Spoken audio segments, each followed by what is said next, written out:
Buenas noches, amigos. Les saluda el taller de Política Criminal y Criminología Iure et Facto de la Universidad Nacional Mayor de San Marcos. En esta oportunidad nos encontramos con el profesor Felipe Villavicencio Terreros.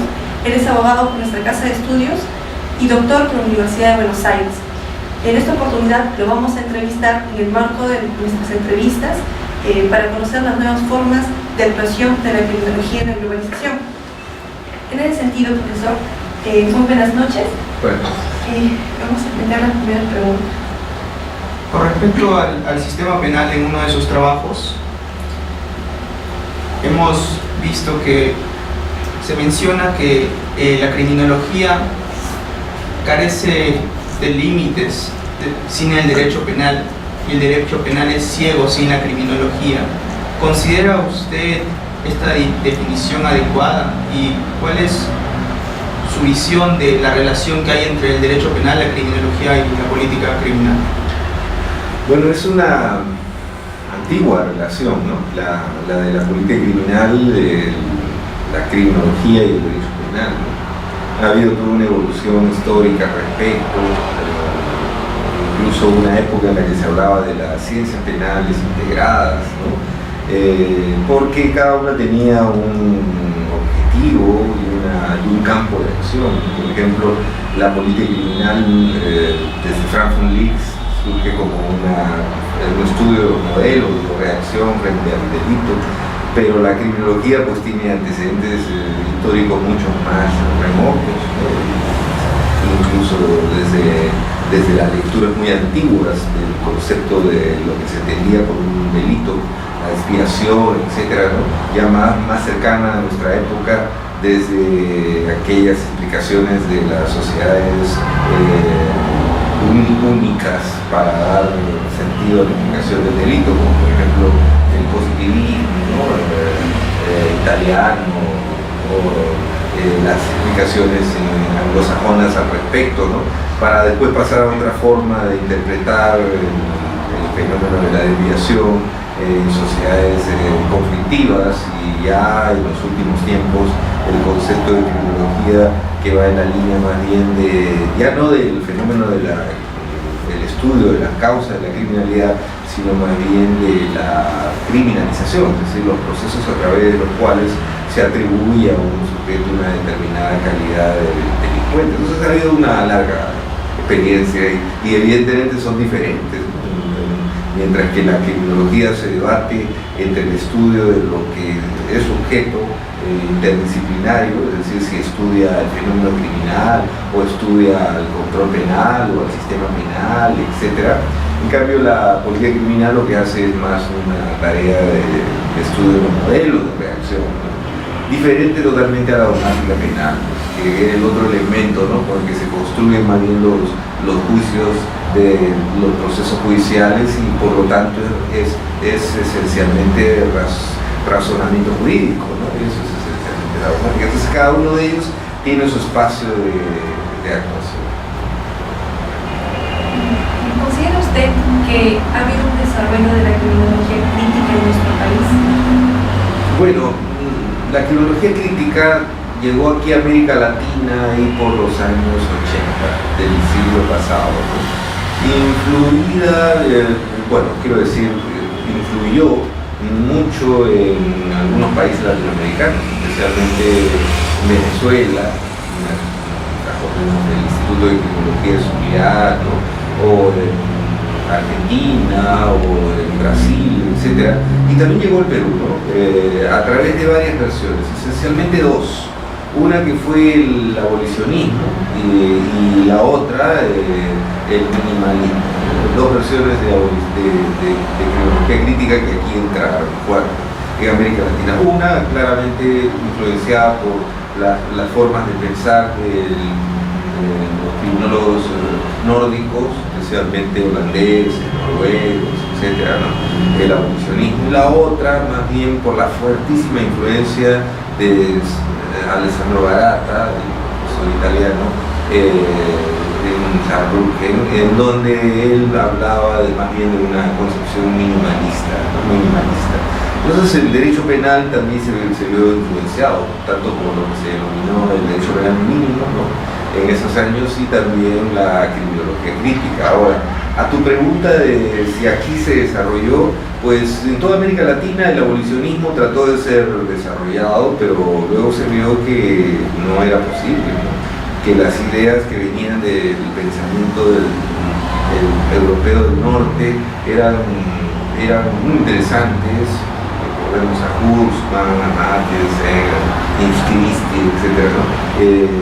Donde se observaba de que ellos tenían una idea, un programa, ¿no? Pero aquí en América Latina es muy difícil porque no había una base política o algo así que permitiera desarrollar el abolicionismo. Además, estábamos hablando de los años 80, o sea, con muchos problemas de terrorismo, de narcotráfico de América Latina. Entonces, hablar del abolicionismo no había espacio, ¿no? Y hay algunos libros que dicen eso de la época, o sea, que son bastante jóvenes, seguramente habrán visto algunos libros, Martínez, por ejemplo, en Colombia sobre el abolicionismo y las dificultades que tenía el abolicionismo. En cambio, el minimalismo, lo otro que la otra versión de la biología crítica, sí tuvo un acercamiento, muchos de los criminólogos penalistas, así lo llamaban en esa época,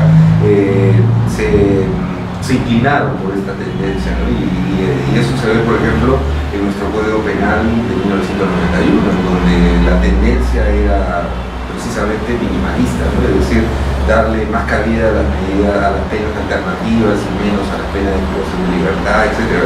Duró poco, ¿no? Porque el Código Penal del 91 rápidamente fue atacado por cualquier que creen que el derecho penal debe ser maximizado, más pena, para cadena perpetua y como ahora estamos viviendo. Entonces, el minimalismo tuvo en esa época mucho que ver, pero evidentemente no eran épocas tampoco fáciles.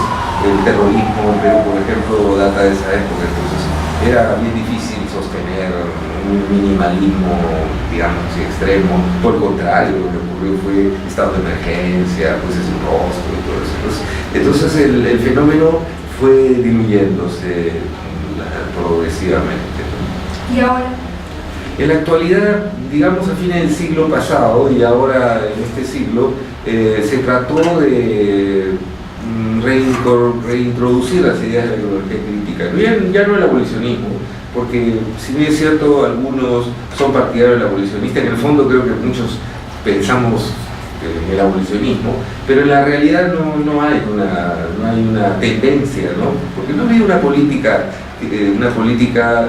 no tenía un programa político para hablar del abolicionismo. El abolicionismo es que era complejo. El abolicionismo significaba, en el sentido, por ejemplo, de Kurzman, ¿no? Cambiar el lenguaje, que el sistema penal ya no funcionara con jueces penales, sino con jueces civiles, que se diera prioridad a la justicia comunitaria, es decir, ideas muy interesantes, pero que eran materia de un programa, ¿no? Un programa político criminal, digamos así, ¿no? Político criminal, pero nunca se hizo. En América Latina nada en esa línea, ¿no? Es decir, la idea de reducir el sistema penal a la máxima expresión, lo que ha pasado exactamente lo contrario. Más bien la gente dice hay que aumentar más jueces, más fiscales, más todo eso es más bien populismo incluso, ¿no?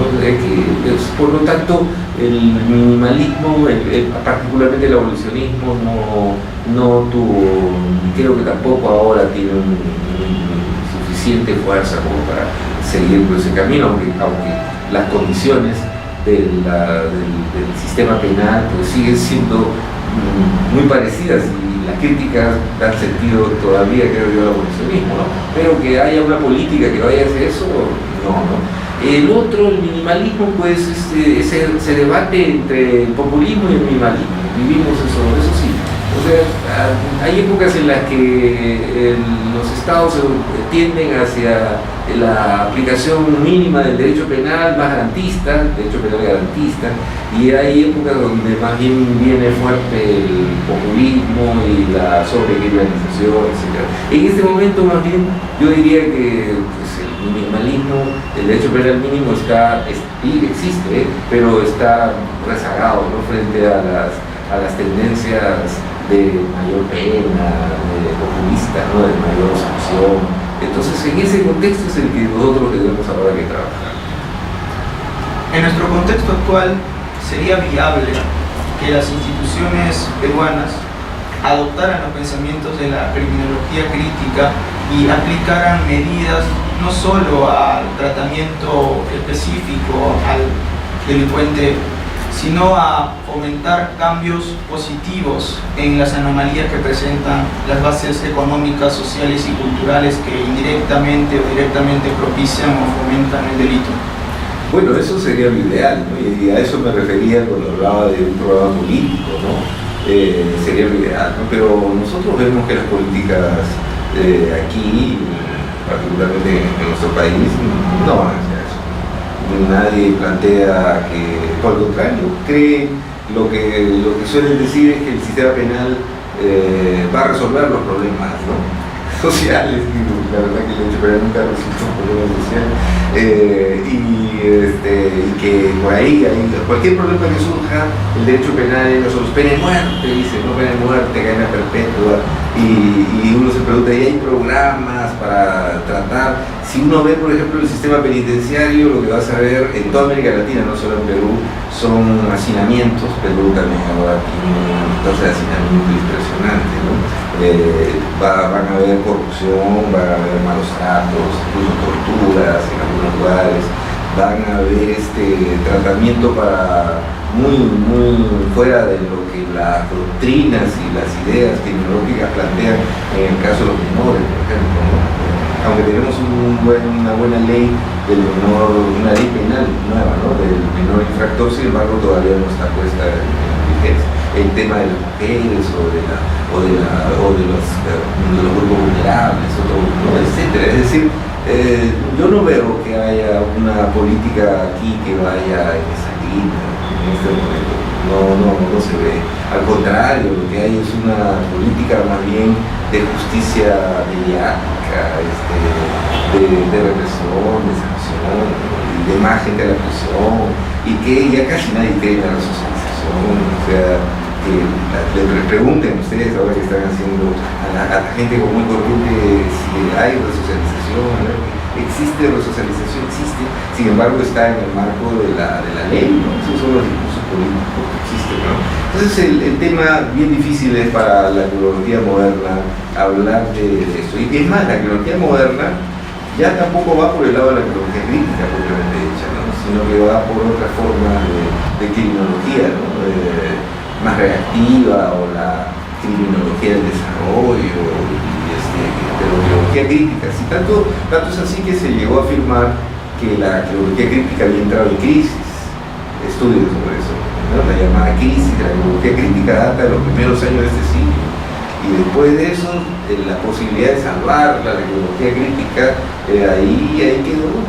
Es decir, las universidades, por ejemplo, no dictan cursos así de criminología, y tampoco hay. Ahora sí hay un poquito, aquí se ve en Perú un poco de interés, ¿no?, pero tampoco se puede decir que sea una tendencia que va a resolver los problemas, ¿no? Nos falta mucho todavía. Y, profesor, han pasado ya casi 30 años de la incorporación de la figura del error de comprensión culturalmente condicionado en nuestro país. Quisiéramos saber cuál fue la importancia de su introducción aquí en nuestro código. Bueno, es una figura que está muy vinculada con todo lo que hemos hablado, ¿no?, especialmente cómo se trataba a las personas que pertenecían a comunidades campesinas, comunidades nativas, ¿no?, y que se veían involucrados por ese conflicto que a veces se da, esa diversidad cultural, ¿no?, que existe en nuestro país, que es muy interesante y amplia, ¿no? Es decir, el tema de la diversidad cultural en el mundo andino, en las comunidades nativas, o acá mismo en las ciudades. Entonces el tema fue también expresión del pensamiento que se tenía criminológico al respecto. Por ejemplo, si ustedes revisan el Código Penal de 1924, va a observar que uno de los artículos hablaba de que Perú estaba estructurado en un modelo de sociedad integrada por civilizados, semicivilizados, degradados por la servidumbre del alcoholismo, y salvajes, ¿no?, que era el modelo más o menos de las sociedades uniformes, únicas, donde había aparentemente algún acuerdo para resolver el conflicto, pero donde se distinguía a ciudadanos y a peligrosos, ¿no? Y del modelo europeo, digamos así. Pero aquí se trajo ese modelo a América Latina y Perú lo recepcionó en el Código de 1924. Y esa idea llegó hasta los años 90, porque el código fue derogado recién en el 91 y durante todo ese tiempo hubo problemas de todo tipo, especialmente en conductas sexuales, ¿no? Porque había mucha diversidad en, digamos así, prácticas sexuales. Me refiero a comunidades nativas o andinas incluso, que tienen la costumbre de prácticas sexuales incluso con menores por debajo de los márgenes establecidos por la justicia occidental. Entonces había todo un problema. Ya en los años 80 se volvió este tema muy conflictivo, muy difícil, porque cómo vamos a seguir con un modelo de explicación tan egocéntrica como esa, ¿no? En una sociedad de civilizados y de salvajes, de la ley y así estaba. Entonces surgió todo un movimiento que tenía que ver con la cronología crítica en esa época. Este es un tema interesante porque, como les comenté hace un rato, una de las variantes de respuesta de la cronología crítica, especialmente el abolicionismo, es la posibilidad de que el derecho penal se desaparezca o se reduzca y que sean las propias comunidades las que resuelvan su conflicto. La justicia comunitaria era una de las ideas. Por lo tanto era un tema que estaba ahí, pero Perú era todo un problema porque la justicia no tenía una salida, la justicia formal para estos casos. Y ahí fue que en el año 91 se introdujo una figura nueva, que es la del error de comprensión culturalmente condicionado, del artículo 15. Curiosamente, antes de la Constitución, del cambio constitucional, porque la Constitución también introduce la figura de la jurisdicción especial para casos de comunidades campesinas, nativas, ¿no? Y de rondas, con el apoyo, ¿no? de rondas campesinas. Entonces, digamos, temporalmente el Código Penal peruano se adelantó al cambio constitucional, pero fue porque se estaba viviendo en esa época este tema, y entonces era necesario encontrar una solución, y una solución era esa, ¿no? El artículo 15 del Código Penal, que hasta ahora está vigente. Más allá de si es una fórmula perfecta o no, porque hay críticos que dicen que mejor sería la inimputabilidad, y otros dicen que mejor sería el ejercicio legítimo del derecho consuetudinario, el 28 del Código Penal, etc. Más allá de eso, lo cierto es que hay que entenderlo en el contexto en el que se dio, ¿no? Y bueno, y la figura fue utilizada como es hasta ahora. Si es perfecta, no lo es. Por ejemplo, los antropólogos critican el asunto del error de comprensión culturalmente condicionado vencible, porque sería una contradicción y significaría más o menos volver a los criterios egocéntricos antiguos, es decir, distinguir que hay personas que están más aculturadas que otras, y esos egocéntricos, ¿no? O eso no es. Entonces, hay todo un debate alrededor del partido. Sin embargo, dio una respuesta a este problema, ¿no? De alguna manera ayudó al tema. Ahora ya después de tanto tiempo, después del 91, ya tenemos acuerdos plenarios, acuerdos plenarios, tenemos reuniones, ahora tenemos ya otro tema de problemas, es decir, los peritajes antropológicos, el valor de los peritajes antropológicos. Entonces el tema fue avanzando. Yo no creo que haya avanzado en la medida de lo que significa para un Estado pluricultural como Perú, ¿no? Creo que avanzó lentamente, pero por lo menos lo tenemos. En cuanto a la figura del derecho penal intercultural, ¿usted cree que pueda ser aplicado en el país en un tiempo inmediato? No tenemos un derecho penal intercultural, no hay, entonces deberíamos tener un capítulo en el Código Penal, como creo que el proyecto de Ecuador lo planteó, ¿no? Para resolver problemas no solo del error, sino también problemas de reglas sobre interculturalidad y sobre otras cosas. Por ejemplo, en el la posibilidad de que sea sancionado en los dos ámbitos culturales, etc. Puede existir, ¿no? Pero no, solo hubo proyectos, pero al final los proyectos últimos de Código Penal, que se han elaborado hasta el 2017, solo mantienen la figura del error de comprensión culturalmente condicionado, pero no hay reglas de un derecho penal intercultural, que creo que sería una cosa muy interesante y valiosa en este contexto. Las mismas leyes, por ejemplo, para regular el artículo del Código de la Constitución que se refiere a la jurisdicción especial, que señalan de que habrá una ley especial. Esa ley tampoco ha salido, a pesar de los años que han pasado tampoco. Porque no es fácil establecer reglas de interculturalidad. Los proyectos que han llegado al Congreso, todos han sido prácticamente rechazados. Ha habido muchos problemas porque es difícil establecer cuáles son las reglas de interculturalidad, no es sencillo. En otros países ha habido, Colombia por ejemplo, también debate, pueden revisar las sentencias de la Corte Constitucional colombiana, donde se ve que se ha usado bastante la jurisprudencia para resolver estos problemas de interculturalidad y de realidad. Pero creo que por ahí también podría ser el camino, es decir, la jurisprudencia puede ir vía los plenarios y de otras formas, las sentencias, ir regulando estos temas de interculturalidad progresivamente, ¿no? En general, el Código Procesal Penal del 2004, el nuestro, de Perú, tiene en el artículo 18 la regla de que el juez, cuando se presente una de estas figuras, se inhibirá, ¿no? Incluso eso, hasta eso, no está suficientemente claro. ¿De qué manera se están inhibiendo? ¿De qué forma? ¿Cuáles son los criterios para que un juez se inhiba cuando vea que se trata de un tema que pertenece a un ámbito cultural diferente al nuestro? Hasta donde yo sé, incluso los que estudian temas procesales, muy poco. Incluso los que estudian filología tampoco tienen una claridad sobre cuáles serían esas reglas, ¿no? Posibles para esa materia. Pero la regla está ahí. Otra opción era la de contar con juzgados escalinos integrados por miembros de la comunidad y por jueces de carrera, oficiales, digamos así, ¿no? Pero primó la regla esta del artículo 18 que señala de que la justicia ordinaria, el juez de la justicia ordinaria va a inhibirse y entregar el caso a la comunidad, ¿no? Habrá que ver, no es mal, tampoco es una mala idea, porque al final uno de los dos tiene que resolver el problema. Yo creo que lo más indicado es en la comunidad. Los críticos dicen sí, pero es que las comunidades no siempre tienen los instrumentos para poder hacer un juzgamiento adecuado. Entonces, eso es bien cierto. Además, no puedes entregar tampoco cualquier caso. Por ejemplo, ¿qué sentido piensa que entregar un caso narcotráfico a la comunidad? No tiene nada que ver.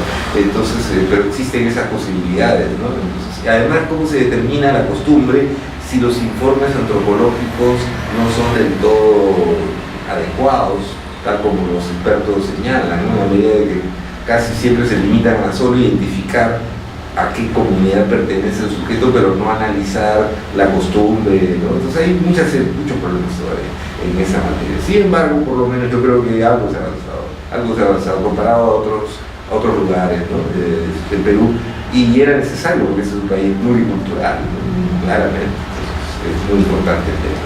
Bueno, muchas gracias, profesor. Muchas gracias.